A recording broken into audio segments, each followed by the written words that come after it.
Paranormal Gus Samsudin mendadak menyinggung penyakit mistis yang menyerang pasangan Ruben Onsu dan Sarwendah. Diketahui saat ini Sarwendah dan Ruben Onsu tengah berjuang melawan penyakit langka yang dideritanya.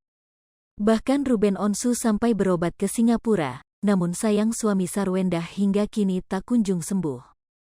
Selain mengenai penyakit, Sarwendah juga belum lama ini menyinggung soal hal mistis yang terjadi di rumahnya. Ya, masalah guna-guna hingga santet sempat disinggung Ruben Onsu dalam berbagai kesempatan acara. Nah, baru-baru ini giliran Gus Samsudin yang membahas soal konsusu keluarga Ruben Onsu dan penyakitnya. Niat Gus Samsudin untuk mengobati Ruben Onsu itu saat menjadi bintang tamu di acara Ruben Onsu, Anwar Bab dan Nasar. Ya, saat itu Gus Samsudin mendadak tertarik untuk menolong ayah veteran Peto itu. Saya jujur lebih ke beliau ini, ke Ruben Onsu, ungkap Gus Samsudin. Kemudian Raffi Ahmad kembali bertanya kepada Gus Samsudin. Ada sesuatu ya? Tanya Raffi Ahmad. Pemiliki Padepokan Nurzat Sejati yang kini telah ditutup itu menyinggung soal penyakit non-medis. Jadi non-medis itu bukan hanya sihir, santet dan lainnya, ada karena ain, ada karena ketempelan dan juga sihir, jelasnya. Sihir dibagi menjadi 7, ketempelan sendiri ada karena 4 hal, karena tempat, nasab, tidak taat dan maksiat, tambah Gus Samsudin saat menjelaskan. Mendengar pengakuan Gus Samsudin, sontak Raffi Ahmad dan Nasar pun langsung syok. Berbeda dengan Ruben Onsu tampak tak merespon akan hal itu. Kemudian Raffi Ahmad melanjutkan pertanyaan pada Gus Samsudin.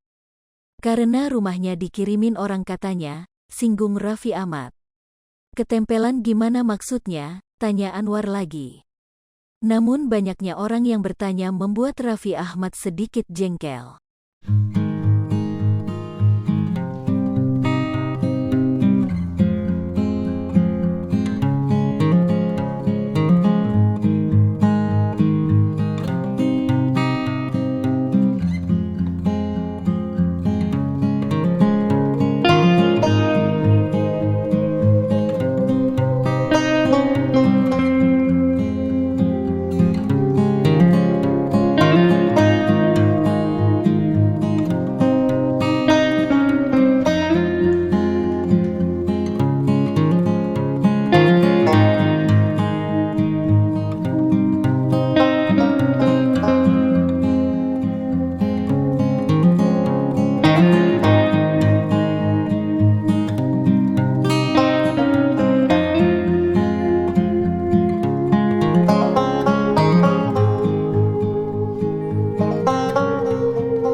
Hai pemirsa Sri Popo TV, jangan lupa komen, like, dan subscribe, serta tonton terus berita-berita terupdate lainnya ya.